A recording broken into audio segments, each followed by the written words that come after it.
We used to own things. Not anymore. Your music, your movies, they sat on a shelf, your car in your driveway, tools in your hand, yours. But then they whispered a new word: convenience.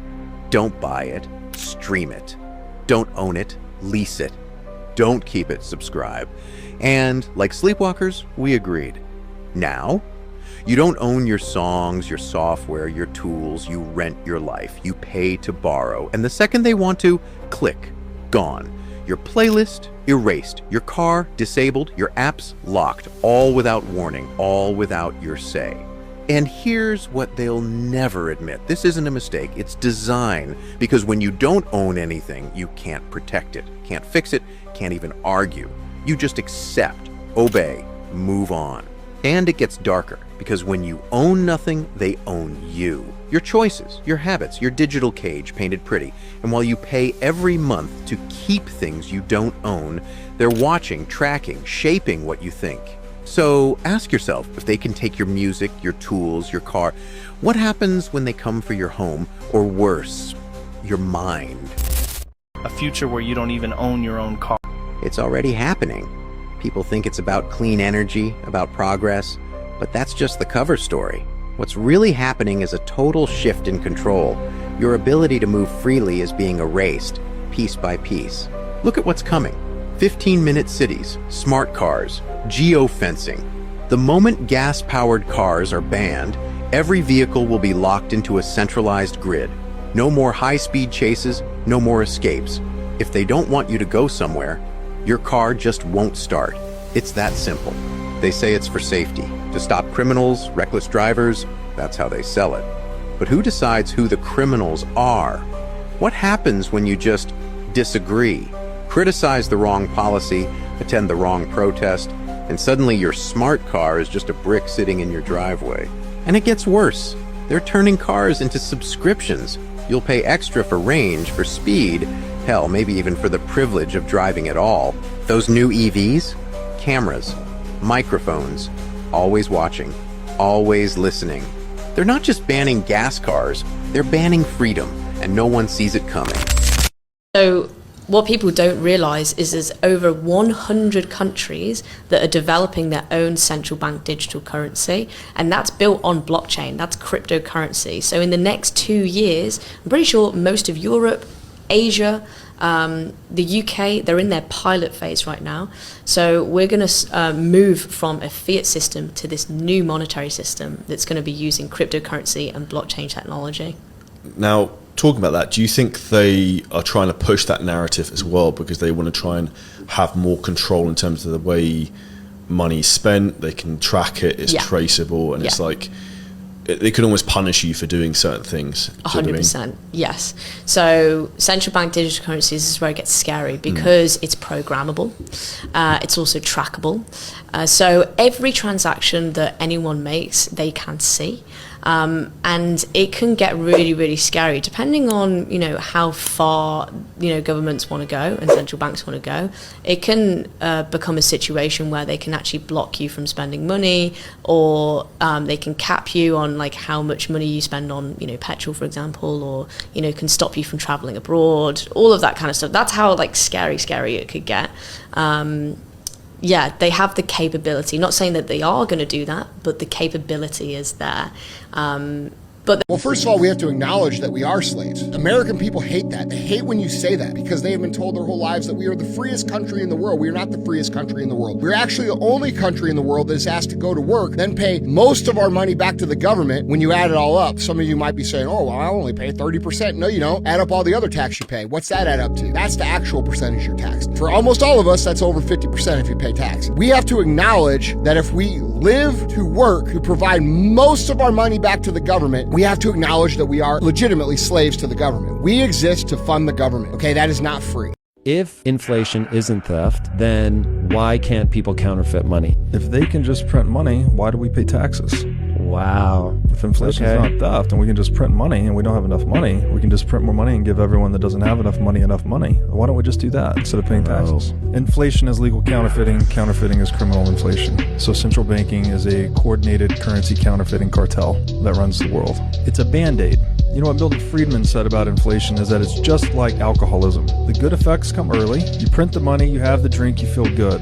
The hangover comes later. The same is true of inflation. Every time the crisis comes, you have to print exponentially more money because there are exponentially more liabilities in the system from the last round of printing. And so this is why it's unsustainable, and this is why it always culminates in hyperinflation, because the central bank has not only the precedent but also the incentive to continue printing the money until the currency hyperinflates into worthlessness. Are in a silent depression. When you compare the Great Depression to today, this is going to absolutely blow your mind. In 1930, during the Great Depression, the average home in America was $3,900. The average car was $600, and the average monthly rent was $18 or $216 a year, and the average salary was $1,300 for the year.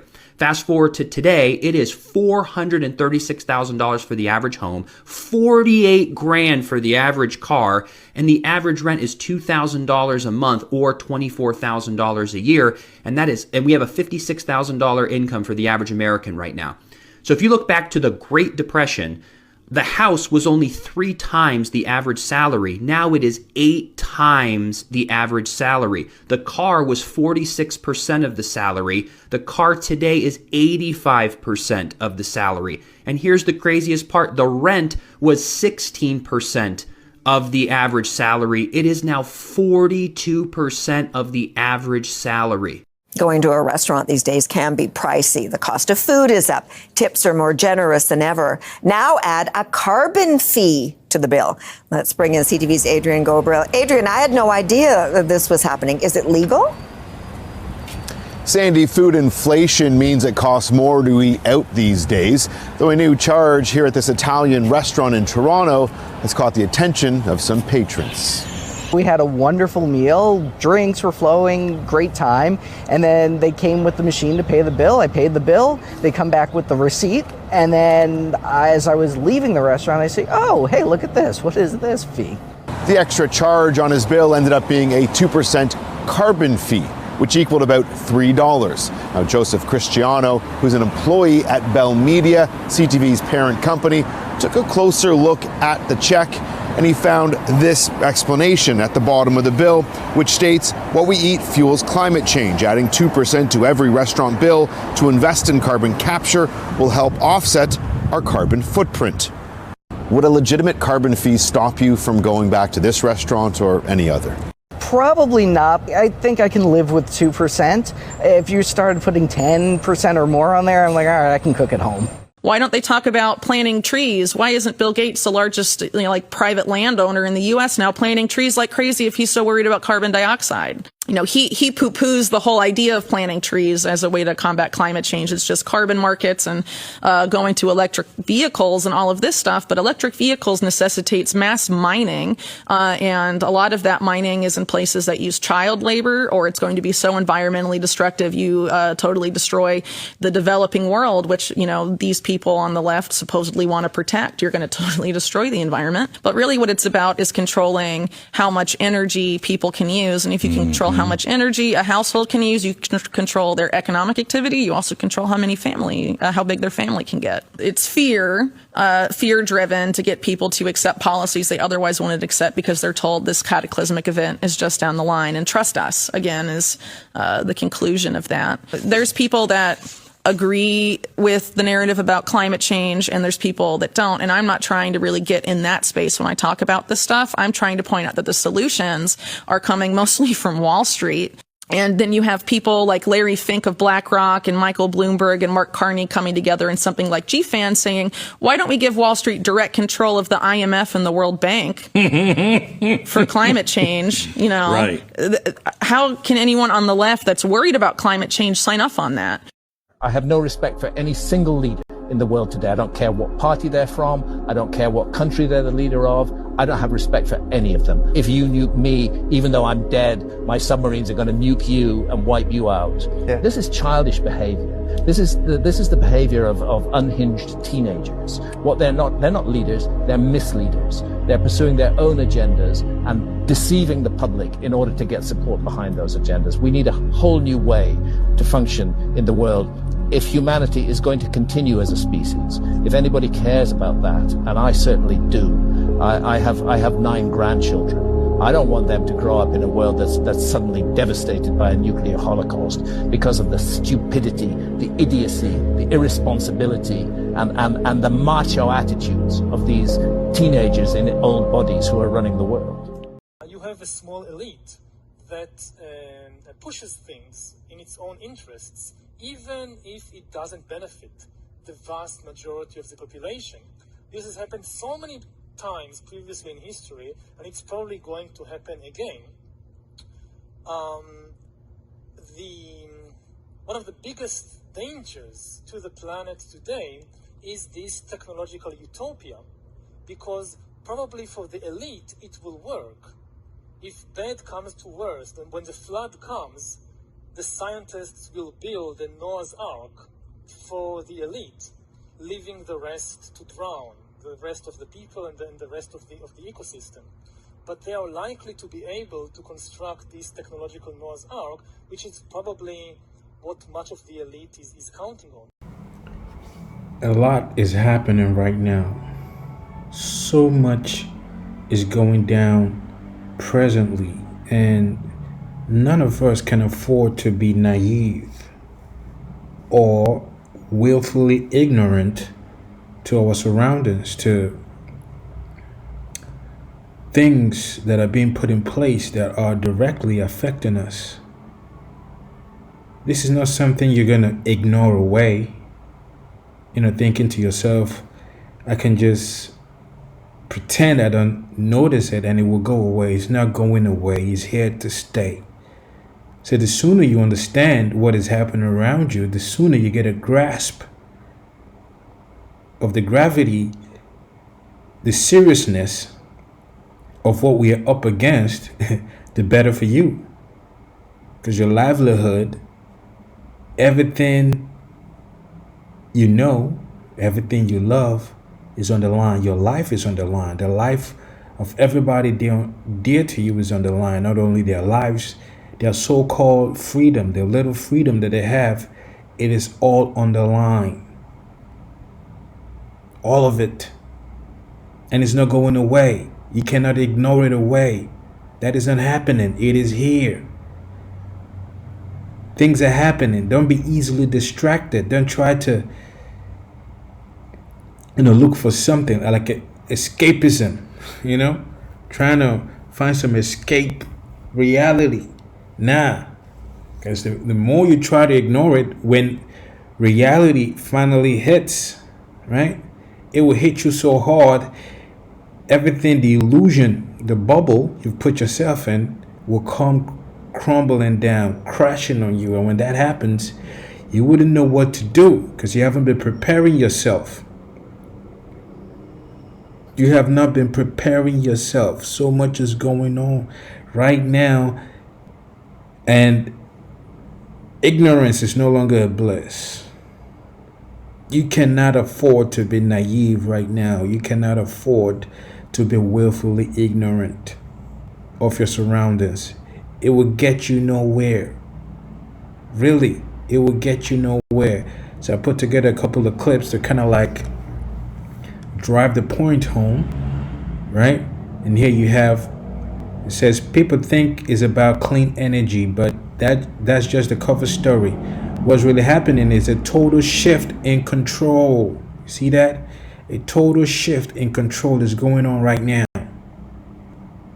Right now, your big beautiful bill, all the things happening with the migrants, is all encroaching upon your so-called freedom. You might think it's happening to the other guy, but very soon it will be happening to you.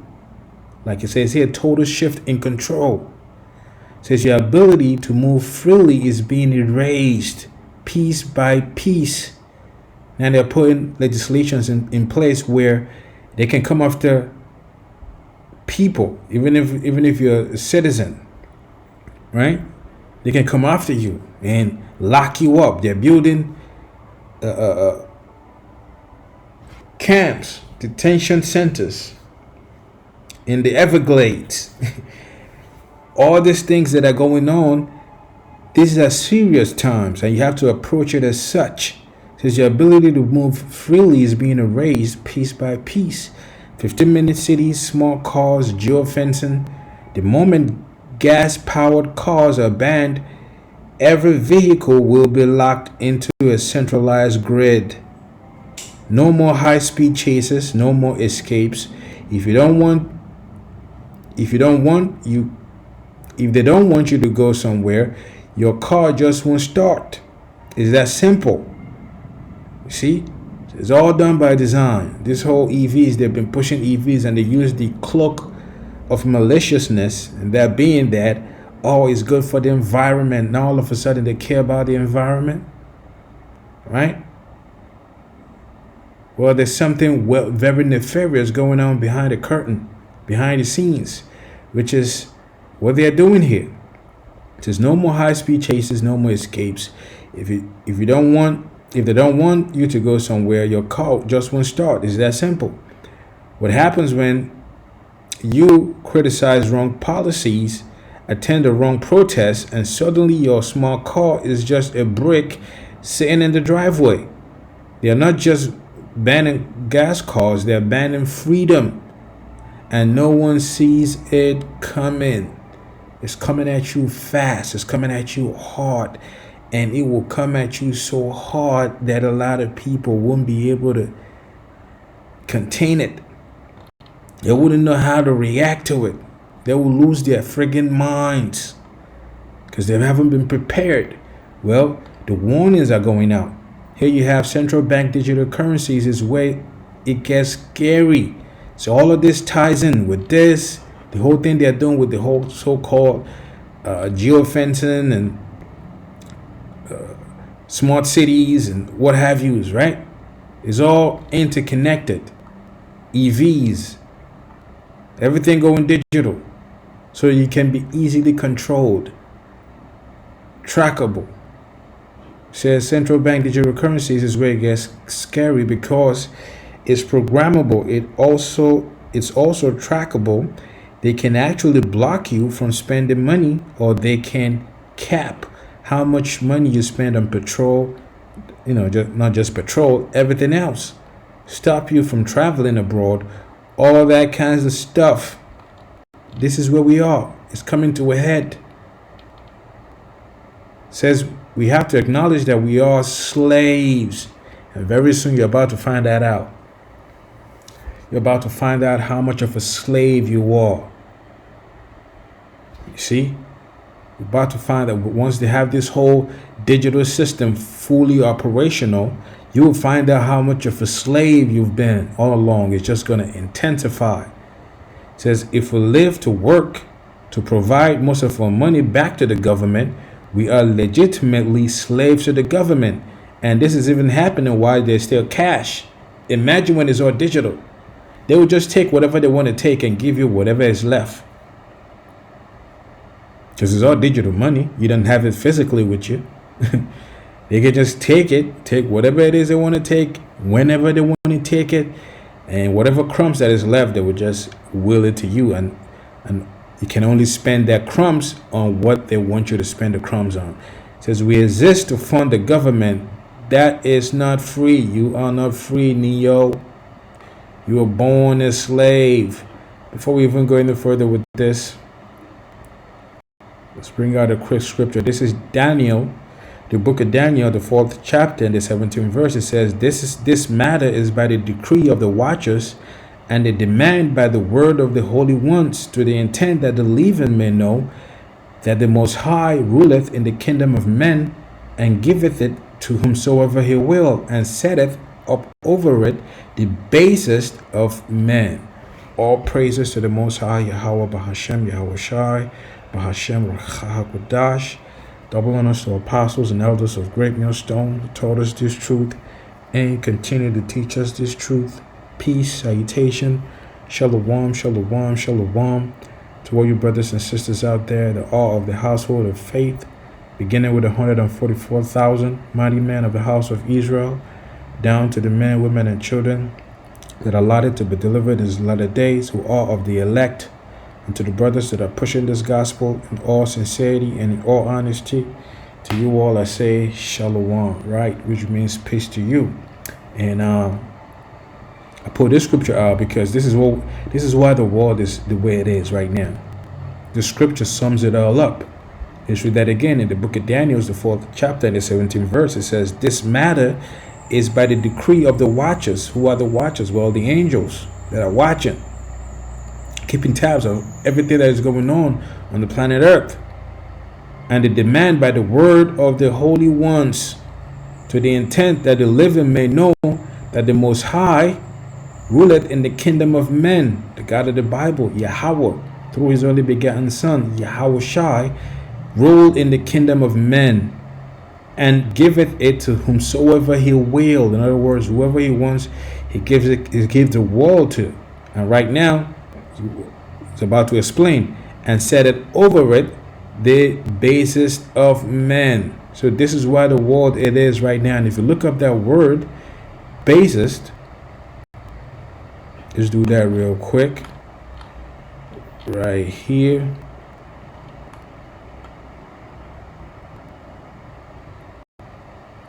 So you understand why we are in the situation we are right now.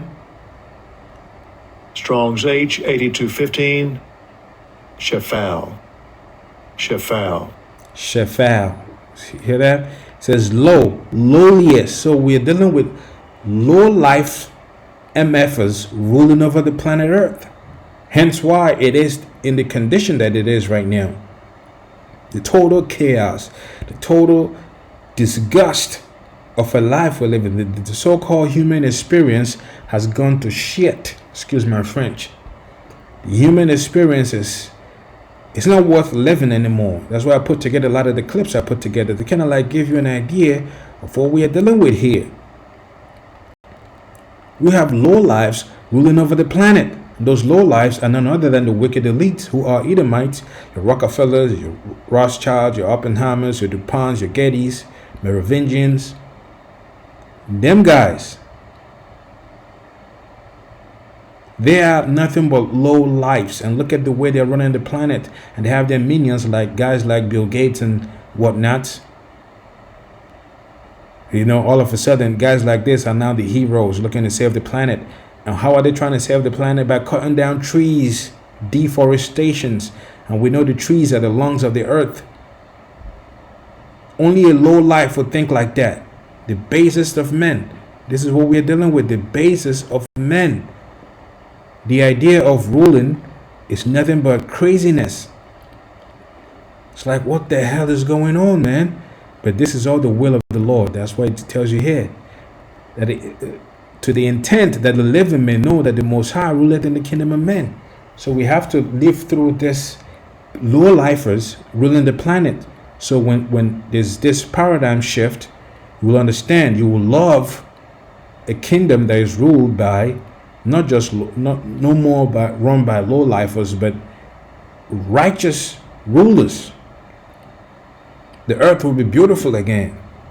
You wouldn't have guys like Elon Musk and Bill Gates and all these crazy guys running around, especially the wicked elites, the top 1%ers, running around doing all kinds of crazy stuff to the earth.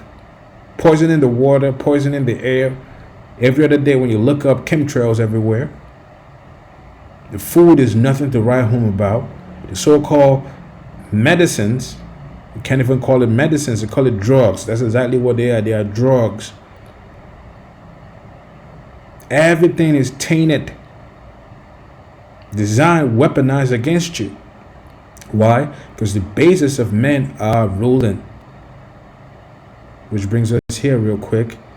In the book of Psalms, the 82nd chapter, and the first verse, it says, they know not, neither will they understand. They walk on in darkness. All the foundations of the earth are out of course. Nothing is as it is. Nothing is the way it should be. The foundation of the earth is all jacked up. We're not eating real foods anymore. We're eating lab-grown foods. Imagine that.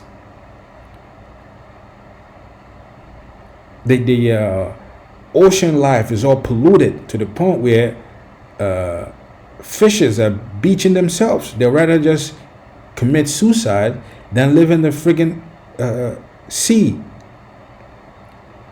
That's how polluted it is. Oil spill here, it is effed up. And we ourselves, we so-called humans, every other day we're ending up in hospitals. Why? Because the diet, what they feed us, to the point where we have to make do with the worst of the best of the worst. Because everything is all messed up. That's what's going on here. The foundations of the earth are out of course. Nothing is the way it's supposed to be. Our children's minds have been polluted with garbage, straight garbage. The school system is whack. Nothing as it should be. Brings us to the earth verse. It says, "Arise, O God, Yahweh Hashem Yahweh Shai, judge the earth." It's time for him to judge the earth. We can't continue the way we are going, man. We cannot continue the way we are going. It is too much. It says, "For thou shalt inherit all nations." Because when the Most High inherit all nations, he will set over it one that is profitable. And the earth will be ruled in righteousness. There won't be no more GMO crops, seedless watermelons, fruits that don't have seeds in them. Right? Feeding you garbage, fast food, feeding you human meat. There won't be no crap like that going on, man. You'll be worried about people molesting your children, pedos running rampant all throughout the planet. You know, feel like they're above the law. They get away with whatever craziness they're doing. That's why the Most High has to judge the earth. He really has to judge the earth. You see, he really has to. Going back here, it says central banking is a coordinated currency counterfeiting cartel that runs the world. Inflation is a hidden tax caused by legal counterfeiting by central banks. With fiat currencies, your savings lose their spending power each day as central banks persist in diluting, devaluing the currency by creating more of it out of thin air, causing prices to increase incessantly. It says, if inflation isn't theft, then why can't people counterfeit money? If they can just print money, why do we pay taxes? Inflation is legal counterfeiting. So central banking is a coordinated currency counterfeiting cartel that runs the world. And what is the solution to all of this? Digital money. You see, that's how low life these individuals are. This is the mess they've created. They've created this mess. It used to be a time where your money used to be a legal tender. In other words, it is just something in place of a silver or gold. It was backed by silver or gold. Now, not no more. Just worthless paper money. They just keep printing, and they try to counter the just printing money by inflation, tax, and all. That's why everything you're being taxed for everything. This guy is going into here. They just work to pay the money back, and the solution is this: the central bank digital currencies. Take you from one, like they say, from out of the pan into the fire, right? Out of the pan into the friggin' fire, man. And then you have this right here. A Canadian pizzeria started charging customers a 2% carbon fee. Like I said, pay attention to what is going on around you, bro. You're gonna wake up to a world that is unknown to you because you weren't paying attention. You're gonna wake up one morning, the world is very, very crazy, very unknown to you. Imagine this: 2% carbon fee. What the hell is this? To offset their carbon footprint. You get that? It says what we eat fuels climate change. This is what it's coming down to. So now they have to limit what you eat, or else you're gonna pay more. You see? So right now the option to give you feed you lab grown meat. So because the problem is cow farts. You know, problem is livestock. Problem is meat. Not the wicked elites that run the whole show. They are not the problem. Of course not. It's crazy, man. Adding 2% to every restaurant bill to invest in carbon capture will help offset our carbon footprint. It says, what would you do if restaurant did this? Well, ask yourself that. What are you going to do? You have Whitney Webb, investigative journalist Whitney Webb demolishes the climate change, the climate agenda in under 90 seconds. Now I put all this stuff here. You see him. Then you have this bald-headed freak. That's what he is. This bald-headed freak called Yuval Noah Harari says when the flood comes, the scientists will build a Noah's Ark for the elite, leaving the rest to drown. And this is coming from somebody that doesn't even believe in God. What the hell are you quoting from the scriptures, talking about Noah's Ark and, things like that? You see? But that's what they're trying to do. Trying to create a world where only men will be able to thrive while they live the earth, hang out and dry. Live the rest of the world to just drown. It says they are likely to be able to construct this technological Noah's Ark, which is probably what much of the elite is counting on. You see? They create a crazy world, and they'll build this ark for themselves, how they'll be able to escape it, and then leave the rest out to dry and kill off each other. Then the phoenix rises from the ashes. Like I said, you got to pay attention to what is going on, man. Then we have this right here. It says this is going to absolutely blow your mind. It says during the Great Depression, the average home in America was $3,900, right? Only 3 times the average salary. Now it is 8 times the average salary. See? And it gives you all the whole, kind of like, give you all the numbers to make you understand how totally insane the kind of life we're living in. You wonder how the hell are we even surviving? And the crazy part of it is, this is not even the worst. It's going to get way worse than this. You have this guy, says British author Graham Hancock hits the nail on the head. I have no respect for any single leader in the world today. If you nuke me, even though I'm dead, my submarines are going to nuke you and wipe you out. This is childish behavior. This is the behavior of unhinged teenagers. They are not leaders, they are misleaders. Bringing us back here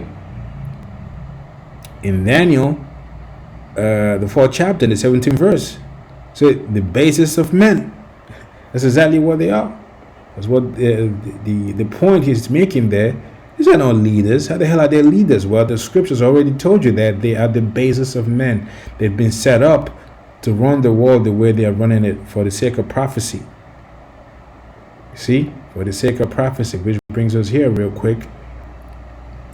In the book of Isaiah, the 29th chapter, the 16th verse, it says, surely your turning of things upside down shall be esteemed as the potter's clay. For shall the work say of him that made it, he made me not? Or shall the thing framed say of him that framed it, he hath no understanding? This is breaking down the way the world it is right now. We are living in a bizarro, upside down world. This is exactly what we're living in. Where men, crazy men, mad scientists are creating things out of the laboratory and feeding it to other humans. So the way the world was set up by the king of the universe, Yahweh Bahashim Yahweh Shah, the God of the Bible, the way he set things up, guess what? This mad scientists are saying, we don't like it, we're going to do our own thing. We're going to come up with the way we want to come up things, right? To the point where they're telling your little boys that, oh, you can be a girl too. There's nothing wrong with that. They're telling a little girl, oh, you can be a boy too. There's nothing wrong with that. It's just the way things are. Right? This is them turning up things upside down. Men in women's sports, men in children's bathroom, pretending to be women. You see? So they're saying the Most High, the way the God of the Bible means things, he had no understanding. It's going to turn right back and bite him in the ass. Believe that. finish off here in the book of Romans, the 9th chapter and the 17th verse. It says, "For the scripture said unto Pharaoh, even for this same purpose have I raised thee up, that I may shew my power in thee, and that my name might be declared throughout all the earth." And this is exactly what is happening to the wicked elites who are Edomites. They are the modern day pharaohs, because they've been the basis of men. They've been lifted up. Like it says here, "I've raised thee up." Pharaoh was raised up. So when the destruction of Pharaoh happened during the Exodus, when the Israelites were redeemed out of the hands of Pharaoh, guess what? The name of Yahweh Bahashem Yahweh Shah, Yahweh to be exact, was magnified throughout the earth. It's going to happen again in this modern day captivity, which the Israelites are under the rulership of the Edomites right now. They're captives under the Edomites. And when they will be delivered from the hands of the Edomites, from the oppressive rulers, guess what? The name of Yahweh Ba'ashem Yahweh Shah will be magnified, because the Most High will bring destruction. Like we read earlier in Psalms, the Most High will rise to judge the earth. He will bring destruction upon Babylon, aka America. Believe that. Serious destruction is coming to America. I mean, you can believe it or not. That's your prerogative. It says, "Therefore hath he mercy on whom he will have mercy, and whom he will he hardeneth." You see, it says, "Thou wilt say unto me, why doeth he yet find fault?" Right? You say, okay, if the Most High is the one doing all of this, why does he fault people? It goes on to say, "For who had resisted his will?" Nobody resists the Most High's will. We are all in the hands, like the old song. He got the whole world in his hand. He got the whole world in his hand, right? The God of the Bible, Yahweh Ba'ashem Yahweh Shai, he got the whole world in his hand. So nobody can resist his will. It says, "Nay, but O man, who art thou that repliest against God?" Who are you to talk against God? And we have a lot of that happening lately. People are just lipping off, mouthing off, talking buku stuff about God. Guess what? Every idle word everybody says, you will give account thereof in the day of judgment. You will be by that word thou shalt be saved, or by that word thou shalt be condemned. Everything you're saying, guess what? The angels are taking notice of it, making account of it. Eventually, it come a time you will pay the piper. Say, shall the thing formed say unto him that formed it, why hast thou made me thus? Had not the potter power over the clay, right? Because the Most High is the potter. He do with the clay just like a potter will mold a clay to whatever you want to mold it to. You want to mold it to a cup, you want to mold it to a pot, you want to mold it to a vest, flower vest, whatever it is you want to mold it to. It says, of the same lump, to make one vessel unto honor and another unto dishonor. Going back to the basis of men, they are the ones unto dishonor. It says, what if the Most High, willing to show his wrath and to make his power known, endured with much long suffering the vessels of wrath fitted to destruction. Who are the vessels of wrath fitted to destruction? In other words, these vessels were tailor-made for destruction. Well, the wicked elites, who are Edomites, they are the vessels of wrath fitted for destruction. And their destruction is coming right up. For all the atrocities, the abominations, all the wickedness they've done on the planet Earth. They will be judged for that. And they were made to do all these things. And finally, they will be judged for that. And they've lived it up. They lived good while they were doing all these atrocities. Time is coming. It goes on to say, and that he might make known the riches of his glory unto the vessels of mercy, going into the elect. Right? The 144,000 down to the men, women, and children that are allotted to be delivered in this latter days, who are all of the elect. These are the vessels of mercy. It says, which he had afore prepared unto glory. In other words, they've been predestined to be the elect, even before they were born. Also with the vessels of wrath fitted for destruction. You know, they were also predestined to be the vessels of wrath fitted for destruction. And this is where we are. And it's about to come to a head. So you have to pay attention to what is happening around you. So, you know, where will you fall in? Are you going to fall into those that will get mercy or those that will get destruction? And with that, all praises to the Most High, Yahweh, Bahashem, Yahweh Shai, Bahashem, Ruach double honors to apostles and elders of Great Millstone. See you next time, Lord willing. Shalom. Shalom.